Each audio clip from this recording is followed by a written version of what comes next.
Nous vous informons que ce programme est déconseillé aux moins de 10 ans.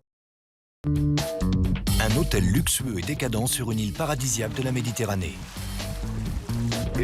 Si t'es pas venu chez Pike, t'as rien vu d'Ibiza. Son propriétaire est un playboy et un aventurier de légende. Au bas mot, on attribue au moins 3000 maîtresses à Tony Pike.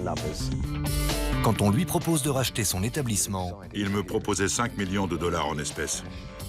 l'offre s'avère trop belle pour être vraie. C'était une escroquerie très bien ficelée depuis les USA et qui s'est froidement terminée en meurtre.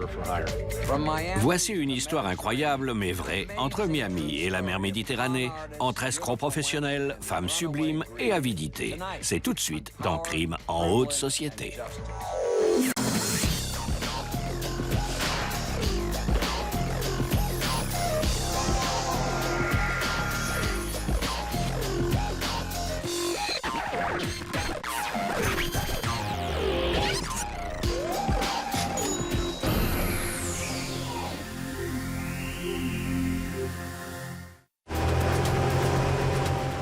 Sur les îles qui parsèment Miami vivent les membres les plus riches de la jet set.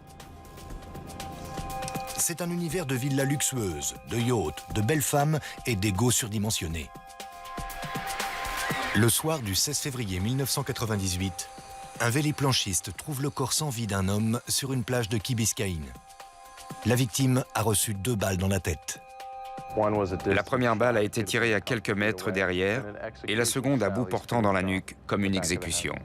Je n'avais jamais enquêté sur un assassinat de ce genre. La police retrouve un bracelet et un visa qui lui permettent d'identifier la victime. Dale Pike avait 43 ans et venait apparemment d'arriver à Miami depuis l'île espagnole d'Ibiza. Ibiza est aussi un refuge où les plus fortunés aiment venir prendre du plaisir. Le père de la victime, Tony Pike, y possède un hôtel réputé. Tony Pike et son hôtel sont légendaires. Des célébrités du monde entier disent y avoir séjourné et fait la fête. Mais tout à coup, un père voulait savoir qui avait tué son fils.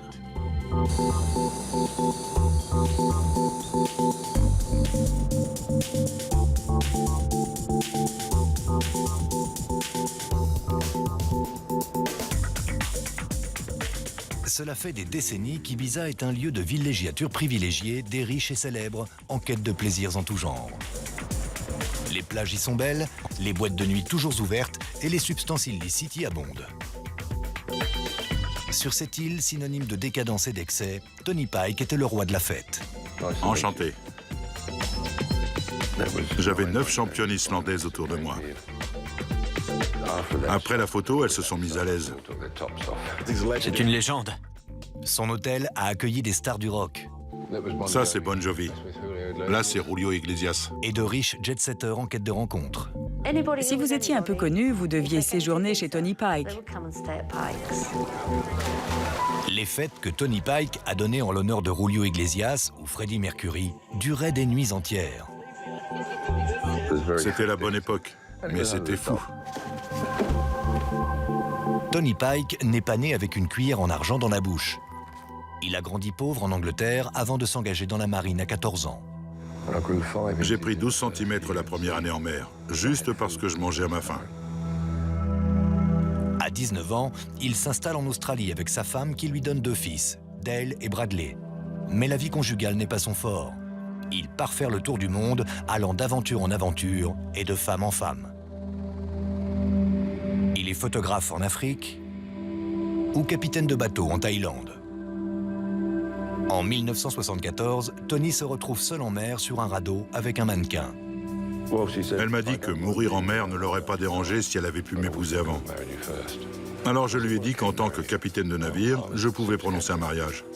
Cette histoire est un des piliers de la légende de Tony Pike. Je lui ai promis fidélité. Mais bon, c'était une promesse facile, perdue au milieu de l'océan. On a été secourus cette même nuit. La photo a été prise à notre retour. Ça aurait dû être parfait. Mais le mariage ne dure qu'1 an. Je n'ai pas été sage. Quelques années plus tard, Tony et sa compagne de l'époque débarquent à Ibiza. Ils achètent une vieille ferme qu'ils retapent seuls pour en faire un hôtel. Tout le monde m'a traité de fou. La ferme était perdue dans la campagne, sans route, sans tout à l'égout, sans eau ni électricité. Au départ, c'était connu pour être un lieu original et pittoresque. Le premier événement a été la venue de George Michael pour le tournage du clip de Club Tropicana. C'est moi qui secoue le shaker sur la vidéo. Elle a été élue clip de l'année et tout est parti de là. George est devenu célèbre, moi aussi, et l'hôtel aussi. Mais au cours des années 1990, les affaires faiblissent et Tony approche la soixantaine. Il aimerait léguer l'hôtel à ses fils, Dale et Bradley, mais ne les croit pas capables d'assumer cet héritage. Mes fils sont des types formidables. Attention, mais ils sont comme moi, très individualistes. En revanche, ils ne sont pas bosseurs. Dale, son aîné, a déjà travaillé plusieurs fois à l'hôtel, mais l'expérience ne s'est pas avérée concluante. Dale voulait être son père. Le problème, c'est que dans un poulailler, il ne peut y avoir qu'un seul coq. 2 coqs, ça ne fait pas bon ménage. En 1992, Bradley vit en Australie et Dale en Malaisie. Tony commence à envisager de vendre son établissement. Il cherchait une sorte d'associé fortuné ou d'investisseur. Et il va trouver exactement ce qu'il recherche en la personne d'un jeune homme d'affaires allemand, Thomas Knoth, qui descend un jour à l'hôtel. Knoth, 26 ans, raconte qu'il a été joueur professionnel de tennis avant de faire des affaires. Des affaires dont il ne précisera jamais la teneur à son hôte. Il avait atterri dans son propre jet privé. Il sentait l'argent à plein nez, il fallait voir ça. Avec son habitude de distribuer des billets de 100 $ comme pourboire, le personnel de l'hôtel le remarque vite. Tout le monde était très heureux qu'il séjourne chez nous. Tony se décide à aller accueillir son client dépensier. J'ai frappé et il m'a dit d'entrer. J'ai ouvert la porte et il était là en peignoir, avec une fille penchée entre ses jambes. Je lui ai dit que je reviendrais plus tard, mais il m'a dit de rester et qu'il avait bientôt fini. Alors je suis resté sans savoir où me mettre. J'avais pas envie de regarder, mais bon, il a fini par se relever. Et il m'a dit qu'il était ravi de me rencontrer et on s'est serré la main. Voilà l'histoire. Aucun de nous, je pense, ne se doutait de quoi l'avenir serait fait. Thomas Knoth dépense plus que n'importe qui chez Tony.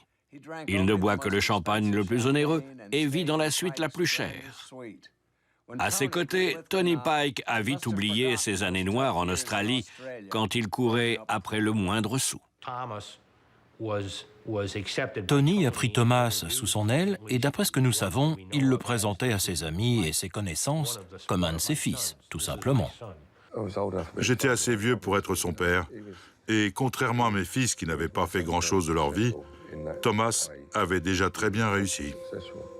Très vite, Knoth propose à Tony de lui acheter l'hôtel et de devenir son associé. Il m'a dit, « Tu ne me connais pas, mais je suis un gourou de la finance. J'ai une idée qui pourrait te rendre riche. Toi, tu fais tourner l'hôtel, moi, je m'occupe de la caisse. » Knoth convainc Tony de réaménager l'hôtel et lui promet de payer les travaux plus tard. Puis, il repart brusquement en Allemagne. J'ai essayé de le joindre, impossible. J'ai téléphoné, envoyé des fax, des emails, et il ne répondait pas. Jusqu'au jour où il m'a appelé pour me dire qu'il avait été arrêté par la police. Et qu'on l'avait condamné à 4 ans de prison. Thomas Knoth était en fait mêlé à ce qui reste à ce jour la plus importante fraude financière que l'Allemagne ait connue. 14 affaires de détournement de fonds et plusieurs fraudes à la carte bleue, toutes liées à des transactions immobilières douteuses.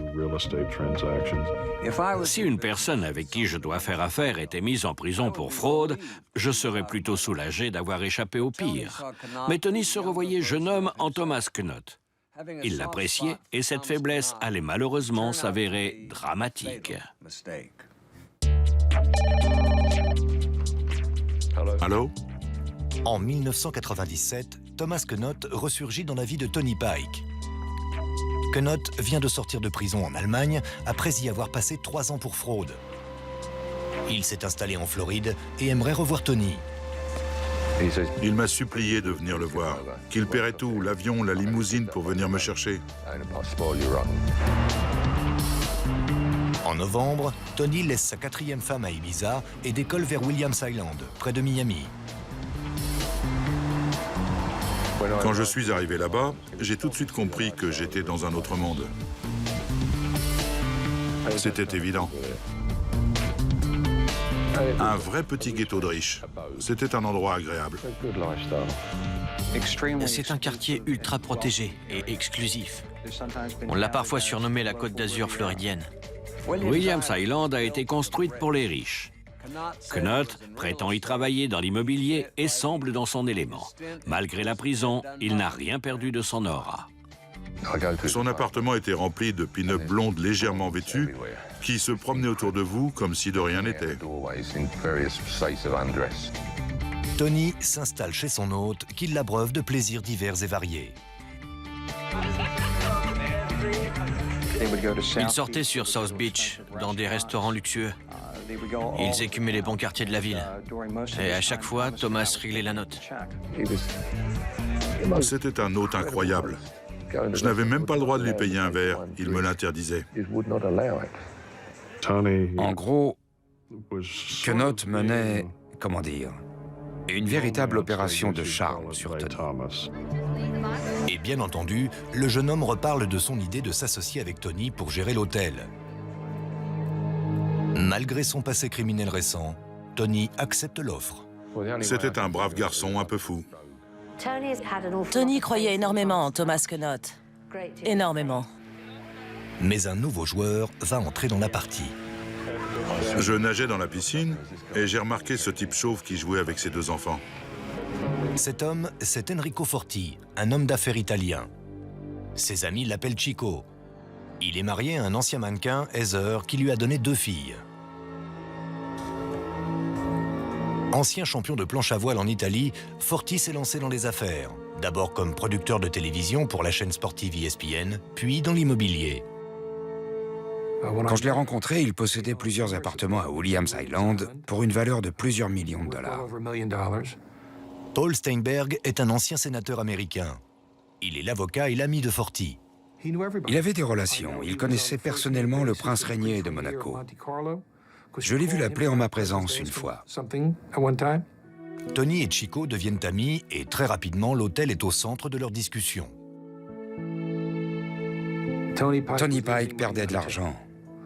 Il devait rembourser plusieurs emprunts. Une de ses ex-femmes prétendait qu'une partie de l'hôtel lui appartenait.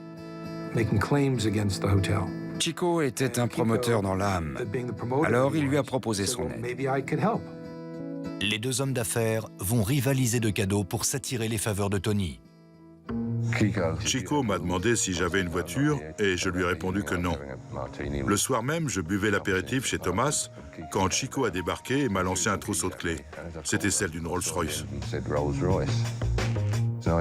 Un modèle de collection de 74 très recherché. Quand je me suis assis dans ce siège en cuir, j'étais comme un gosse.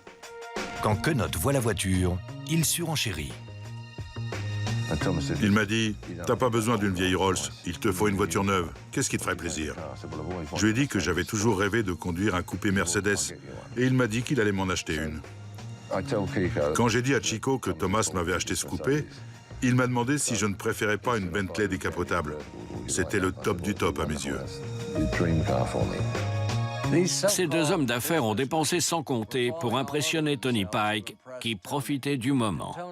Mais cette concurrence amicale allait vite révéler son caractère hautement néfaste. Chico m'a dit qu'il avait entendu parler de l'accord que j'avais passé avec Thomas et que ça ne se ferait jamais. Forti avoue à Tony que Knott est fauché et qu'il tente de l'escroquer. Il n'a rien. Tout ce qu'il te dit, c'est du vent. Il m'a demandé si je voulais vendre l'hôtel et j'ai répondu que ça dépendait du prix.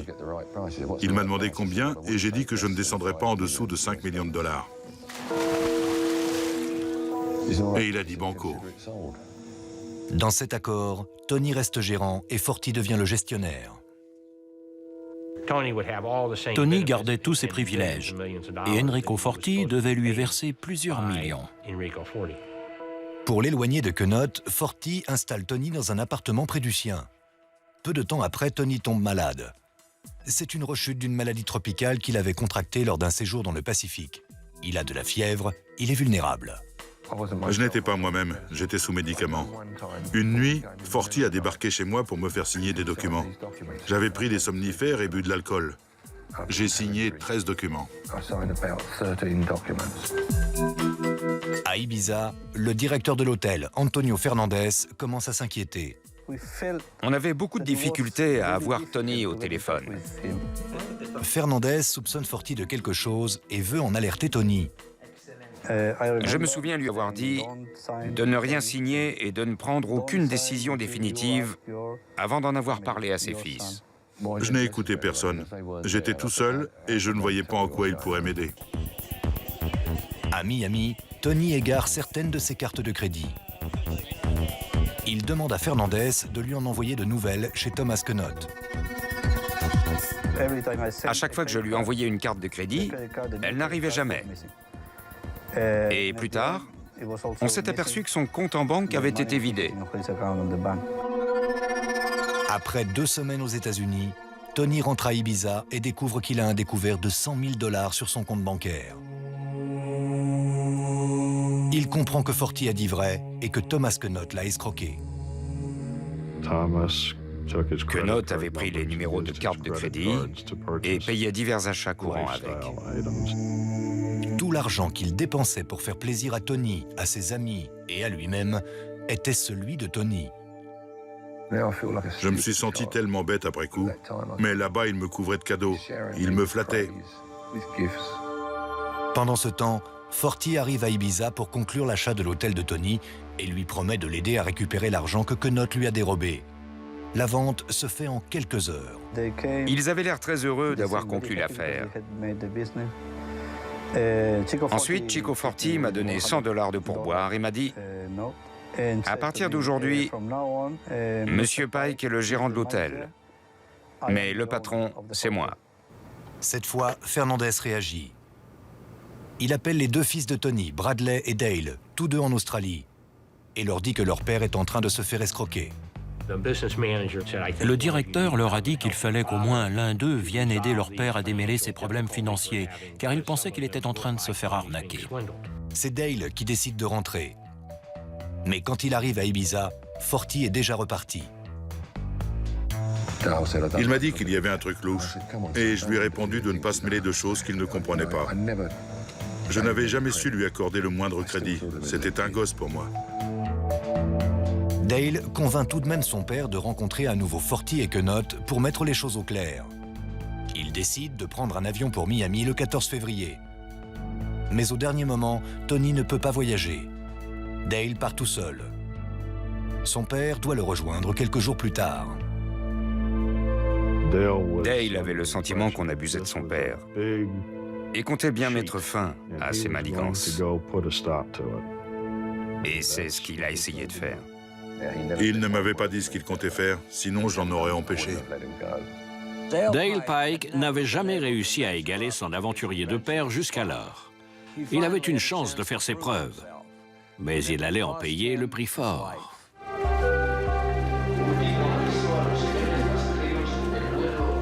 Le 14 février 1998, Dale Pike se rend donc à Miami pour mettre de l'ordre dans les affaires de son père. Il appelle Tony durant son escale à Madrid.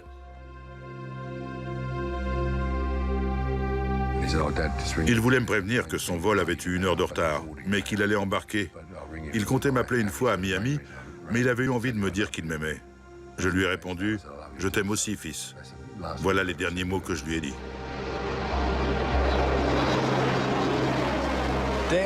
Dale s'était fixé la mission de protéger les intérêts de son père, mais il ne se doutait pas de ce qu'il attendait à Miami. L'accueil allait être tout sauf chaleureux. Deux jours plus tard, le 16 février, David Suchinski, un véliplanchiste, finit tôt sa journée de travail pour se rendre sur une île isolée de Key Biscayne. Il y avait pas mal de vent. La plage était déserte. C'est parti! En se dirigeant vers l'eau, il remarque des traces suspectes dans le sable. À peu près de la largeur des épaules. Et ça remontait depuis l'eau et puis ça tournait par là. Ce qui m'a le plus alarmé, c'était tout ce sang dans le sable. Mais Suchinski est venu faire de la planche à voile et décide de se mettre à l'eau. C'est vers 18 h, après avoir démonté son matériel sur la plage, qu'il va découvrir l'origine des traces. J'étais en train de ramener mon matos et j'ai tourné la tête vers le fossé et là, le choc. Il y avait un corps, livide, gisant à plat ventre dans 15 cm d'eau. J'ai paniqué et je me suis enfui. Je me disais que celui qui avait fait ça était peut-être dans le coin et je n'avais pas envie de connaître le même sort. Alors j'ai filé. Mes hommes se sont rendus sur les lieux à la tombée de la nuit, ce 16 février. Un des premiers arrivés sur la scène de crime est Lázaro Fernández. La première piste que ça m'a évoquée, c'est que c'était un crime à caractère homophobe ou sexuel. La nuit, cette plage est fréquentée par des couples hétéros ou homos qui viennent y avoir des rapports sexuels. La première balle l'a mis à terre et la seconde a été tirée à bout portant, derrière la nuque, à la manière d'une exécution. Sur la plage, les enquêteurs recueillent plusieurs indices permettant d'identifier la victime, dont un bracelet épelant le mot Pikes et un visa. Dessus, il y avait les mots Pike et Iberia. Iberia est une compagnie aérienne. Nous avons donc consulté leur listing de vol qui nous a appris qu'un certain Anthony Dale Pike avait pris un avion de cette compagnie de Madrid à Miami la veille de la découverte du corps, soit le dimanche soir. Les enquêteurs découvrent que Dale a mangé à bord à 16 h et atterrit 1 heure plus tard. L'autopsie a révélé qu'il venait de manger. Donc, il avait été tué quelques heures seulement après sa descente d'avion. Hôtel Pike, bonjour. La police appelle l'hôtel à Ibiza et s'entretient avec le directeur, Antonio Fernandez. Ce monsieur nous a confirmé que Dale Pike avait bien pris un avion le dimanche, la veille de la découverte du corps donc. Il était parti d'Ibiza via Madrid pour rejoindre Miami, où il devait rencontrer 2 hommes pour régler une affaire. Après avoir parlé avec Fernandez, la police contacte Bradley, le frère de Dale, en Australie. C'est lui qui nous a dit que son frère avait décidé de se rendre à Miami pour confronter ces 2 hommes d'affaires qu'il soupçonnait de vouloir escroquer leur père. La police découvre que Quenot et Forti vivent à Williams Island. Quenot semble introuvable, mais les enquêteurs retrouvent la trace de Forti, qui prend contact avec eux. Il a demandé si Dale était mort, et je lui ai dit « Tiens, c'est marrant que vous posiez cette question-là ». Forti déclare à la police qu'il ne pouvait pas être à Key Biscayne la nuit du meurtre, car il était justement à l'aéroport pour retrouver Dale, mais que ce dernier n'était jamais descendu de l'avion. Dès qu'il m'a dit que Dale n'était pas dans l'avion, mon instinct m'a dit qu'il me racontait des salades. Forti devient un suspect aux yeux de la police qui découvre dans la foulée que Tony Pike doit atterrir à Miami quelques heures plus tard pour rencontrer l'homme d'affaires. Il y avait un risque que Tony soit en danger. La police décide de le protéger, espérant par là même mettre Enrico Forti sous pression. On a déguisé Tony en employé de la compagnie aérienne pour le faire descendre de l'avion. On l'a mis dans une voiture et on l'a emmené dans un hôtel où on l'a mis sous bonne garde. Simultanément, on avait une équipe qui surveillait Enrico Forti, qui était venu attendre Tony dans le hall des arrivées. Quand il a vu que tous les passagers étaient sortis et que Tony Pike n'était pas là, il s'est rué vers le guichet de la compagnie aérienne pour faire un esclandre. Le personnel a prévenu la police sans se douter qu'on était déjà là en planque. De toute façon, on ne pouvait pas intervenir. Des collègues sont arrivés et ont escorté Forti hors de l'aéroport. Le comportement de Forti conforte les soupçons des enquêteurs. Mais après vérification de son casier judiciaire, il se révèle blanc comme neige. L'enquête s'emballe quand la police découvre dans les registres de messagerie de l'aéroport que juste avant son arrivée à Miami, Dale a échangé des messages pendant 1 heure avec Forti avant de le retrouver. Forti a menti. D'ailleurs, les relevés de ses conversations téléphoniques révèlent qu'il a appelé sa femme depuis Key Biscayne la nuit même du meurtre. L'étau se resserrait autour d'Enrico. On avait déjà établi qu'il avait menti à plusieurs reprises. Dans une enquête criminelle, quand quelqu'un vous ment sur des éléments factuels, ça signifie qu'il vous cache des choses cruciales. Forti a donc bien retrouvé Dale à l'aéroport ce soir-là et la police veut savoir pourquoi il a menti. Le suspect répond à la convocation des enquêteurs le lendemain.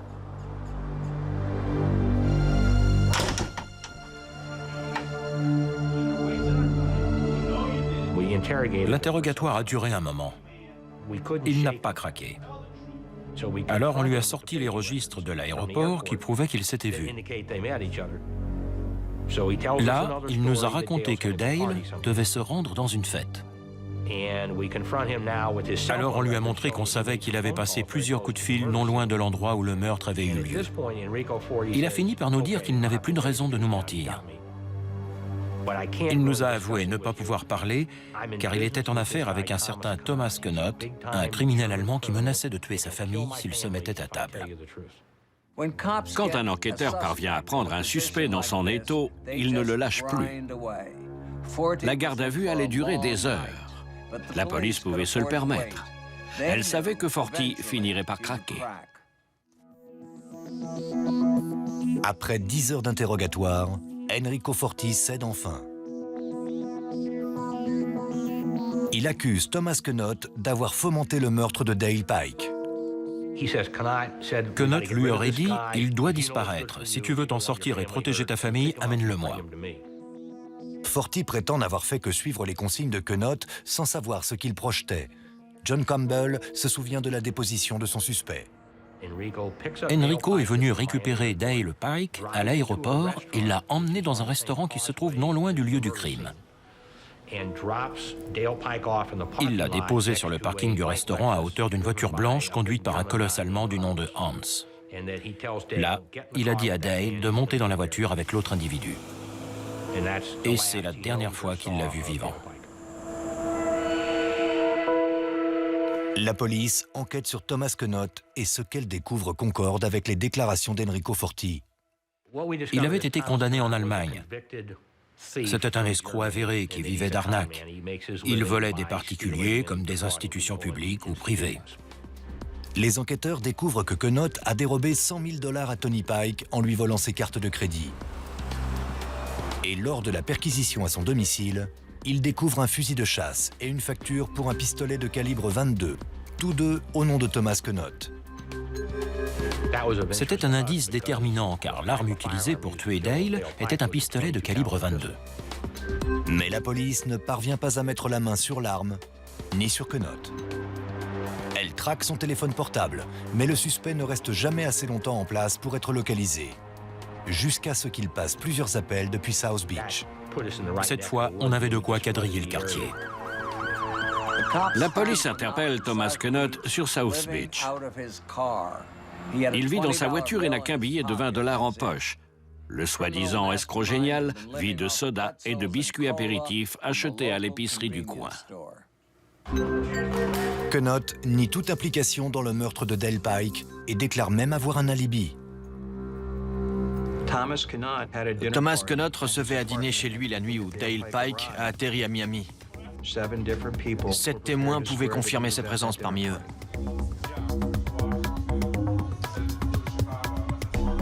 Knott déclare que 2 jours après le meurtre, Forti aurait retiré $1000 à un distributeur et les lui aurait remis pour fuir la ville, car la police le recherchait pour sa fraude à la carte de crédit. Nous avons retrouvé la trace de ce retrait d'espèces sur les relevés bancaires de Forti. Knott prétend qu'on veut le piéger et affirme que le pistolet dont la police a trouvé la facture chez lui appartient en fait à Forti. Dans sa version des faits, Forti aurait acheté l'arme et l'aurait payée, mais lui aurait demandé de la mettre à son nom. Les relevés bancaires de Forti l'ont confirmé. Knott crie au coup monté. Il accuse Forti d'avoir tué Dale parce qu'il menaçait son plan machiavélique visant à voler l'hôtel de son père, Tony. À ce stade de l'enquête, on avait Thomas Knott qui accusait Enrico Forti et Forti qui accusait Knott. Ce qui semblait certain, c'est que les deux hommes étaient des escrocs professionnels. Il restait à savoir lequel d'entre eux était responsable du meurtre de Dale Pike. Plus ils fouillent le passé de Quenotte, plus les enquêteurs se rendent compte qu'ils ont besoin d'un œil expert pour décortiquer le mécanisme de ces escroqueries et de ces fraudes. Il avait commis ses méfaits en Allemagne, mais également à Miami et dans toute la Floride. Faux, vol. Sur l'année que j'ai pu examiner, mes calculs indiquaient que ces fraudes avaient dû lui rapporter près de 250 000 $. Victor Johnson met à jour plusieurs preuves démontrant que Quenotte était en train de ruiner Tony Pike. Mais rien ne prouve qu'il ait tué son fils. Pour Quenotte, Tony Pike était une sorte de rente. Il le délestait de 4 ou 5 000 $ par mois, tous les mois. C'était réglé comme une horloge. Alors on voyait mal pour quelle raison il aurait pu décider de tuer la poule aux œufs d'or. Je ne le voyais pas capable de tuer pour une fraude, somme toute, assez peu ambitieuse. À Ibiza, les mois passent. L'enquête ne semble pas avancer et Tony ne tient plus en place. J'essayais d'éviter le sujet, mais tout le monde voulait savoir ce qui était arrivé et je n'avais aucune réponse, sauf qu'il était mort. Et qu'un salaud l'avait tué. Mais pourquoi? Face au désarroi et à l'impatience d'un père, la police est sous pression. Les enquêteurs n'ont rien d'autre sur Forti que d'importantes présomptions à cause de ses mensonges. Ils ont besoin de preuves concrètes pour l'amener jusqu'au procès. Au bout de 6 mois d'enquête, la police semble convaincue que le cerveau derrière le meurtre de Dale Pike n'est pas Thomas Quenotte, mais bien Enrico Forti. Néanmoins, elle n'a aucune preuve solide. Quand j'ai demandé s'ils avaient des preuves, ils m'ont dit non. Ils savaient que quelqu'un avait assassiné Dale. Ils étaient tous persuadés que c'était Forti, mais ils avaient besoin de preuves irréfutables pour étayer leur présomption et le poursuivre. Alors ils cherchaient. Finalement, au milieu des documents perquisitionnés chez Quenotte et Forti, les enquêteurs trouvent ce qu'ils cherchent. D'après eux, ils détiennent la preuve que Forti avait un mobile pour tuer Dale Pike. Nous avions retrouvé plusieurs copies de documents qui stipulaient que Tony Pike cédait son hôtel et toutes ses possessions à Chico Forti. Honnêtement, qui signerait un truc pareil? Vous verriez céder votre compte en banque à quelqu'un comme ça? Votre entreprise? Tous vos biens? C'est absurde. Pourtant, c'est ce qu'attestaient ces documents. Ces papiers précisent que si Forti est le nouveau propriétaire de l'hôtel, il ne l'a payé que 25 000 $ à son prédécesseur. Ces documents démontraient jusqu'où M. Forti était prêt à aller pour s'emparer de cet hôtel. Il avait fait fabriquer de faux documents susceptibles d'être présentés devant un tribunal pour faire valoir ses droits sur l'établissement. Tony Pike avait gobé les mensonges de Forti et signé des documents sans les avoir lus.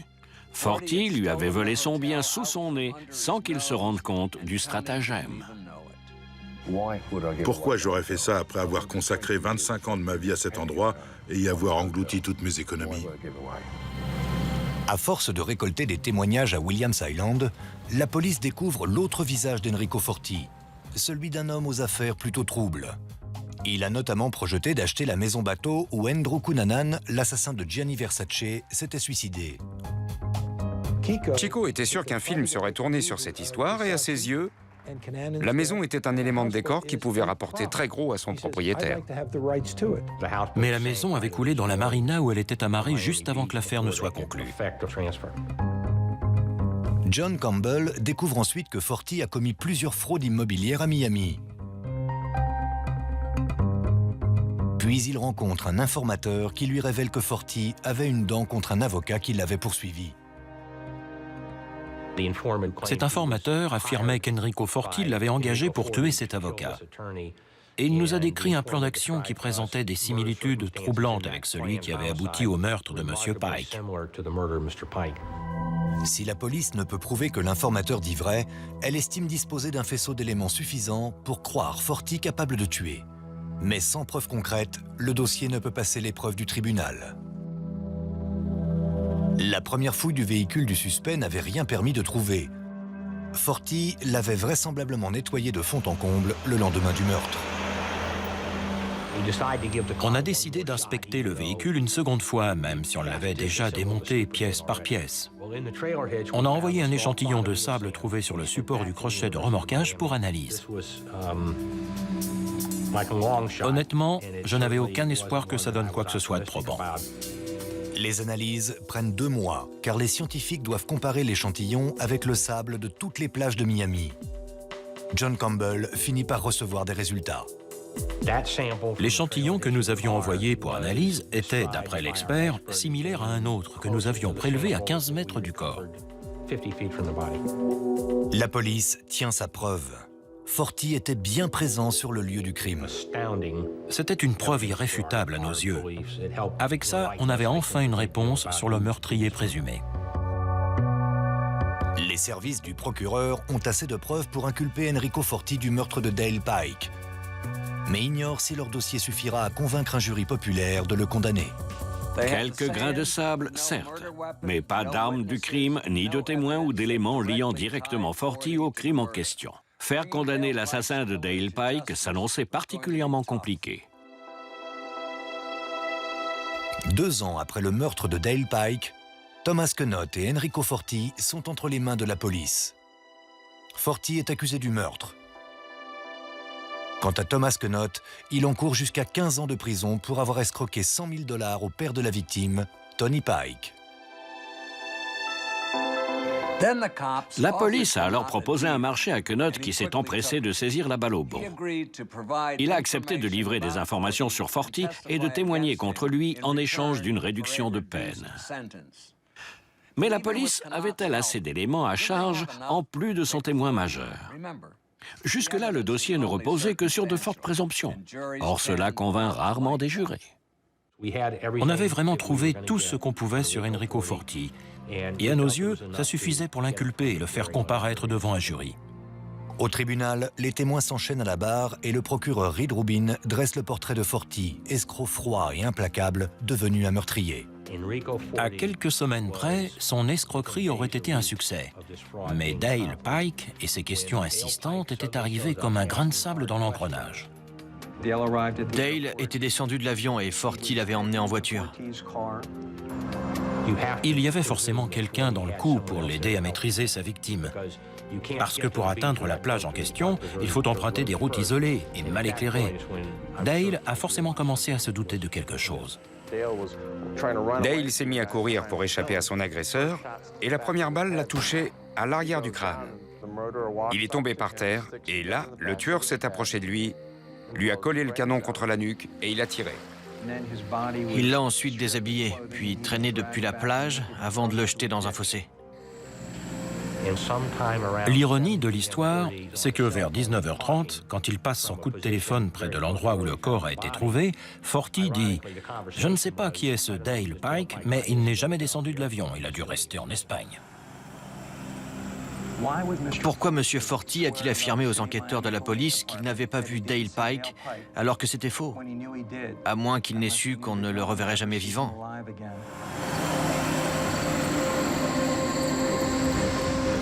Ira Lowy fait partie de l'équipe d'avocats que Forti engage. Ses défenseurs insistent sur le fait que leur client est marié et père de famille. C'est un homme d'affaires brillant qui n'avait pas besoin de tuer pour de l'argent. Il n'était pas milliardaire, certes, mais il avait beaucoup d'argent et son train de vie l'attestait. Je ne voyais pas comment ni pourquoi il aurait pu convoiter cet hôtel au point de tuer. Ça n'avait aucun sens. Ce n'était pas logique. J'ai vu cet homme dépenser plus d'argent qu'il n'en avait donné à Tony Pike sur un simple coup de dé dans un casino. D'après Forti et ses avocats, le tueur n'est autre que Thomas Knott. Knott aurait eu peur que Dale ne dénonce son arnaque à la carte de crédit à la police et le renvoie derrière les barreaux. Thomas Knott avait de nombreux amis peu fréquentables, dont certains vivaient chez lui. On n'a pas de nom, mais il a certainement trouvé parmi eux un individu prêt à commettre un meurtre pour lui. Et il a utilisé Chico pour qu'il lui livre la victime sans lui dire ce qu'il projetait de faire. Au procès, la thèse de la défense semble faire son chemin dans l'esprit des jurés, au grand désespoir de Tony, présent dans la salle. Les avocats de Forti ont attaqué tous les arguments du procureur Rubin et les ont tournés en dérision. Ça m'a sapé le moral. J'y croyais plus trop. Reed Rubin sait que son dossier est léger. Alors au moment de son réquisitoire, il enfonce le clou. Il a brandi une photo de mon fils et a dit « Voici Dale Pike à son arrivée à Miami ». Puis il a pris une autre photo, une photo de la police. Dale a le crâne embouilli, il est nu sur cette plage. Et là, il a dit « Cet homme est un meurtrier » en pointant Forti du doigt. Après les réquisitoires, le juge a demandé au jury de se retirer pour délibérer et revenir avec un verdict. Les avocats de la défense sont convaincus d'avoir partie gagnée, au point d'exiger que le passeport de leur client lui soit rendu dès sa remise en liberté, afin qu'il puisse repartir en Italie. Les jurés ne perdront pas de temps à délibérer, et 1h30 plus tard, ils rendent un verdict sans appel. Enrico Forti est reconnu coupable de meurtre.